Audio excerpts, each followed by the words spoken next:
ಕುಟ್ಟಿ ಕೊಯ್ದುದ nut ಇಟ್ಟುದ ಸುಟ್ಟು ಕೊಟ್ಟುದ ಮುಟ್ಟಲಘ ಹಿಟ್ಟಿಟ್ಟು ಮಾಳ್ಪದು ವಿಠ್ಠಲುಂಡುಚ್ಚಿಷ್ಠ ಸಜ್ಜನರ ಬಿಟ್ಟು ತನ್ನಯ ಹೊಟ್ಟೆಗೋಸುಗ ಥಟ್ಟ ನುಣುತಿಹ ಕೆಟ್ಟ ಮನುಜರ ಕಟ್ಟಿ ವೈದಮ ಪಟ್ಟಣದೊಳೊತ್ತಟ್ಟಿಲಿಡುತಿಹರು. ಗೋವಿಂದ ಗೋವಿಂದ ಪುರಂದರ ವಂದೇ ಸ್ಕಂದ ಸನಂದನ ವಂದಿತ ಪಾದ ವಿಷ್ಣು ಸೃಜಿಷ್ಣು ಗೃಸಿಷ್ಣು ವಿವಂದೇ ಕೃಷ್ಣ ಸದುಷ್ಣ ವಧಿಷ್ಣ ಸದೃಷ್ಣೋ ದಾಸವರ್ಯಂ ದಯಾಯುಕ್ತಂ ದೂರೀಕೃತ ದುರಾಶಿಷಂ ಹರಿಕಥಾಮೃತ ಸಾರ ವಕ್ತಾರಂ ಜಗನ್ನಾಥ ಗುರುಂ ಭಜೆ. ಶ್ರೀ ಹರಿಕಥಾಮೃತ ಸಾರ ಸಕಲ ದುರಿತ ನಿವಾರಣಾ ಸಂಧಿ ಪದ್ಯ 28. ಕೊಟ್ಟು ಕೊಯ್ದುದ ನುಟ್ಟು ಇಟ್ಟುದ ಸುಟ್ಟು ಕೊಟ್ಟುದ ಮುಟ್ಟಲಘ ಎಂಬ ಈ ಪದ್ಯದಲ್ಲಿ ಶ್ರೀ ಜಗನ್ನಾಥದಾಸಾರ್ಯರು ವಿಠ್ಠಲನ ನಾಮ ಸ್ಮರಣ ಮಾತ್ರದಿಂದ ಸಕಲ ಪಾಪ ಸಮೂಹಗಳು ಪರಿಹಾರವಾಗುವುದೆಂದು ದೃಷ್ಟಾಂತಪೂರ್ವಕ ವಿವರಿಸುತ್ತಾರೆ. ಗದ್ದೆಗಳಲ್ಲಿ ಧಾನ್ಯಗಳನ್ನು ಮೊದಲು ಕೊಯ್ಯುತ್ತಾರೆ. ಕೊಯ್ದುದ ನಂತರ ಆ ಧಾನ್ಯವನ್ನು ಒರಳಿಗೆ ಹಾಕಿ ಒನಕೆಗಳಿಂದ ಕುಟ್ಟುವರು. ಕುಟ್ಟಿದಾಗ ಕಾಳುಗಳನ್ನು ಹೊಟ್ಟಿನಿಂದ ಪ್ರತ್ಯೇಕಿಸಿ ಚೂರ್ಣೀಕೃತವಾಗುವವು.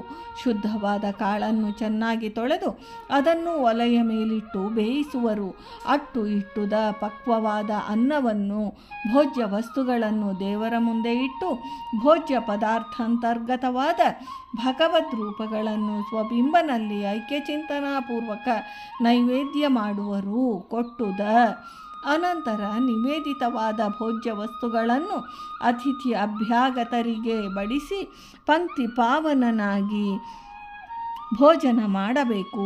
ಸುಟ್ಟು ಎಂದರೆ ವೈಶ್ವದೇವ ಹೋಮದ್ವಾರ ಅಗ್ನಿಯಲ್ಲಿ ತುಪ್ಪದಿಂದ ಹೋಮ ಮಾಡಬೇಕು. ಇದಕ್ಕೆ ಪಂಚಸೂನ ಪ್ರಾಯಶ್ಚಿತ್ತವೆನ್ನುವರು.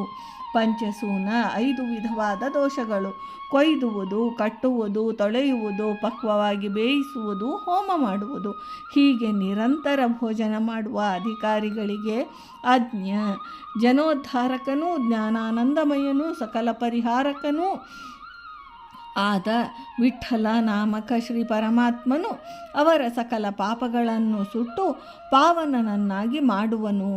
ಮುಟ್ಟಲಘ ಹಿಟ್ಟುಟ್ಟು ಮಾಳ್ಪುದು. ದೇವರ ನೈವೇದ್ಯವಾದ ನಂತರ ಭಗವದರ್ಚಿತವಾದ ಉಚ್ಚಿಷ್ಟವನ್ನು ಉಣ್ಣಬೇಕು. ಹಾಗೆ ಮಾಡದೆ ಕೇವಲ ಉದರಂಭರಣಕ್ಕಾಗಿ ಅಡಿಗೆ ನೈವೇದ್ಯ ವೈಶ್ವದೇವವಿಲ್ಲದೆ ಮಾಡಿದ ಹಾಗೆಯೇ ಜಾಗೃತಿಯಾಗಿ ಹೊಟ್ಟೆಬಾಕನಂತೆ ಉಣ್ಣುವ ದುರುಳ ಮಾನವರನ್ನು ಹೊಟ್ಟೆಗೋಸಗ ಥಟ್ಟನೇ ಉಣುತಿಹ ಕೆಟ್ಟ ಮನುಜರ ಯಮದೂತರು ಪಾಶದಿಂದ ಕಟ್ಟಿ ಯಮಧರ್ಮರಾಯನ ಮುಂದೆ ದರದರನೆ ಎಳೆದು ತರುವರು. ಆಗ ಯಮನು ನರಕಗತ ಪಟ್ಟಣವಾಸವನ್ನು ಅವರಿಗೆ ಕೊಟ್ಟು ನರಕ ಯಾತನೆ ಕೊಡುವನು ಎಂದು ಶ್ರೀ ಜಗನ್ನಾಥದಾಸಾರ್ಯರು ಈ ಪದ್ಯದಲ್ಲಿ ಹೇಳಿದ್ದಾರೆ.